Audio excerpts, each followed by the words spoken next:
Hi, I'm Christopher Hine, and today we're going to talk about the atemi Awase. So this is the Awase that we do specifically for atemi. So if someone's coming at you with a weapon, how do you blend with that? So I'm going to get Josh over here. We're going to go to work. Josh? All right, so today we're going to talk about the atemi Awase, the general overview video for this.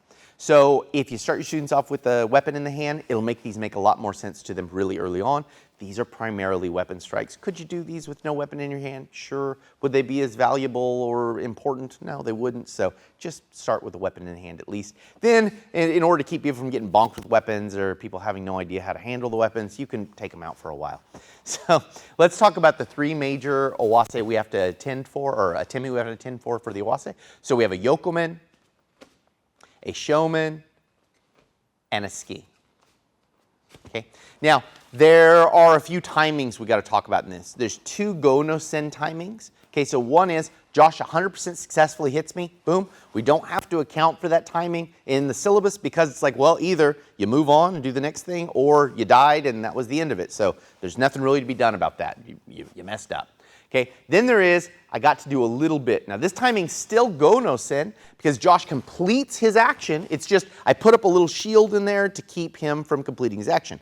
We call this little shield ure sankaku, and that just means arm triangle. So this is my arm triangle. I just have a little triangle in front of my body that protects me from both sides right here, and basically for something in the middle too, because with a small shift or by crossing my hand slightly, I can catch anything in the middle as well. Okay, so that's ure sankaku, and that kind of catches stuff. That's going to be real primary. That ure sankaku goes from up here all the way to down here, and it also, I can bend my elbows and go like this. So it's really wide-reaching. A lot of times people say, oh, in Aikido we don't account for like a low sideways strike, so like a yokomen, not a yokomen, but thrown low. If Josh does that, I just do this, boom, and this is still just my ure sankaku, right? And that goes all the way up here. Okay, now, for shomen and yokomen, that late action, so I'm super late, can all be accounted for by that ure sankaku. So if Josh comes in with a yokomen, if he came in with a gyaku yokomen, so reverse of a regular yokomen, if he came in with a shomen, all those can be caught with this. And of course, any kind of strike that's coming from the periphery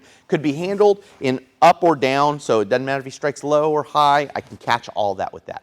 That's our first line of defense that we're using. Now, if I have better timing than that, and I can either be sen no sen or sen no sen, then I can do a lot more with that, right? So I can not be in place, which would be good, or I can blend and counter while he's doing something to me, right? So if we look at yokomen, we have two basic ideas that we use for this. One is the yumiashi blend, that's this blend, okay, and that's where I'm simply stepping in a yumiashi with my back foot. So as Josh comes in, I'm stepping right here into Josh's space, and if I simply hold ure sankaku while I do that, I will catch the weapon on one side and I'll hit him on the other side. So it works out real nice. So as he comes in, I'm right here, boom, and I knock him off of me. It's super good. So that's our yumiashi blend. Some schools, the school I originally learned that called it the receptive blend, which I don't like for several reasons, but you're just simply taking in a yumiashi. Okay, we also have the sugiashi blend, which is we're here like this, and as Josh comes in, boom, I drive straight in.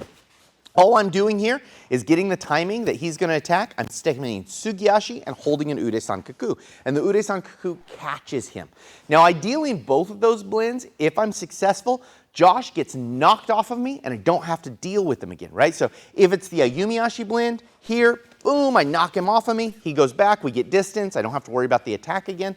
Or sugiashi come in here, boom, knock him back. And again, I don't have to deal with it again. So if I have real successful blends, so those atemi Awase are really successful, I don't have to deal with it. However, if I get caught there, I will have to make an adaptation. Let's go to the other side, actually, just so I can kind of face the camera while we're doing this. So let's say I make a bad version of that, right? So I come here, I tried to make a sugiashi, blend was bad, he's still strong, and we're up here.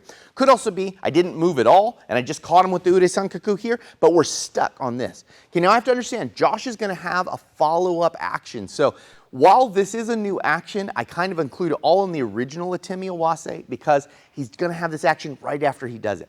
That action's either going to be he's going to pull that weapon back like that. So he's going to make another strike. He pulls it back first. He's going to push it through. He's stronger than me, and he pushes it through, boom, and he hits me. Or he's going to go around it and hit me in a new location. That's basically all he's going to do other than turn around and walk away, which would be great for me, so I don't have to account for it, right? Okay, so if my blend for the yokomen doesn't go too well and I get caught here on the ure sankaku, he's going to have one of those three options.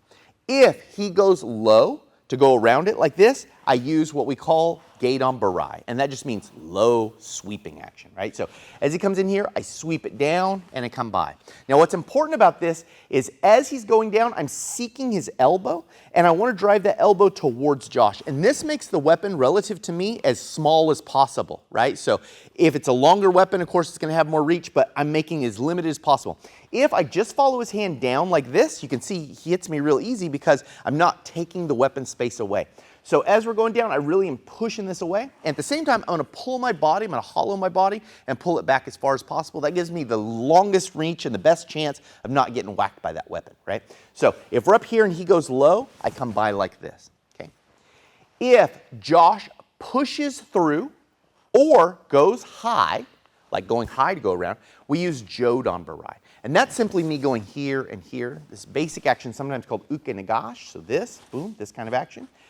As that goes by, I'm going to catch it here and suppress and head back to the back side, right? So all I'm doing is letting that weapon come through. I'm hiding my head on my humerus bone, right? So this bone is going to hide my head like this. When I'm doing this, I don't want to leave my head poking out as he comes through because I'll get whacked. So I hide my head like this, and you can see now I've already put myself on the other side of the weapon, and so that successfully gets me to the other side of the weapon. So that's our jodan barai, and that just means high sweeping action, okay? If Josh pulls back, I'm going to try to stay stuck to the weapon, okay? And this gives us entries for all kinds of stuff. Now, of course, when I say stuck to the weapon, I also have to control the inside area because that's what I do when I'm on the inside of Josh. So as he comes in, or as he pulls back, I come in and I put this hand here. That sets us up for sumio toshis. If he continued to be strong, we could do uchimawaris. We can do all kinds of stuff from that action, but I just follow that hand in. Okay, so those are the adaptations I'm going to make if I'm slow. Okay, now these things don't really change much. They get a little less complicated, actually, as we go to shomanuchi, because as he comes in for the shomanuchi, switch sides for me. As he comes in for that shomanuchi, doesn't matter how you, yeah, there we go. Okay, so there, yeah, perfect. Boom. Okay, so as he comes in for the shomanuchi right here, just stay there for me. Okay, same things are going to happen, right? Either I'm going to be a little slow, and I'm going to catch him on this ure-sankaku, or I'm going to be able to move in right away. Boom, that's going to end basically in a very direct ikkyo omote. Or that's basically it, right? I'm just going to enter in, or I'm going to catch it right there. So those are my two basic options that I'm going to get from that. Okay, now, if we're stuck up on the arms, either I was slow here or I just caught it here, then all I'm going to do is those same basic ideas. If he's pushing in really hard up high, I can jodan barai pass. If he goes down low, I can sweep out and I can geidon barai and come in here, right? So same basic options are available to me, less likely to happen and less detailed than the yokomen, right? So a little simpler with the shomen. Okay, now, ski. Ski is a slightly different animal. I'm going to have you go to your left hand. Yeah, perfect. Okay, so with the ski, if I just use the ure-sankaku and I'm late, it's no good. That does no good, okay? Even really, maybe I might be able to kind of drive it off a little bit if I dove into it, got it to the inside or the outside, either way. I might be able to kind of get away with it. But basically for ski, I have to vacate the line that I'm on. I have to. And my ure-sankaku is going to be very low, and I'm going to suppress as best as I can with it. So when Josh comes in, the basic idea is this. I have to be vacating that line. Now, a lot of things could happen. That could become a full-blown soto mawari. So as he comes in, boom, I could do a full-blown soto mawari. It could become an irimi, boom, right? All kinds of stuff could come off of that. But I have to vacate this line he's on just because I can't trust that I can knock his arms off. So it's easier to move myself. So I'm trying to move myself at least slightly off of this line. And as I do that, I want my ure-sankaku in place, okay? Now that could happen to the outside, which of course would be most ideal. It could also end up happening to the inside. Way less ideal, but that situation could happen, and we have to account for that when we're doing stuff. So inside or outside could happen. I have to get off the line. I'm going to keep my ure-sankaku really low. Those are the fundamental ideas for the atemi awase. They're really simple, right? Once you understand yokomen, you can use that to understand shomen. There's only another little idea you got to understand about ski, and there's not a lot of complications in there. So those are the basic things that will get you through. In the detail video, we'll put a few more details in and show a few more examples, but that is basically what you need to know for that atemi awase. I'm Chris Hines, Joshua Teehee, my Salon McDaniels behind that camera right there. We'll see you in a future video.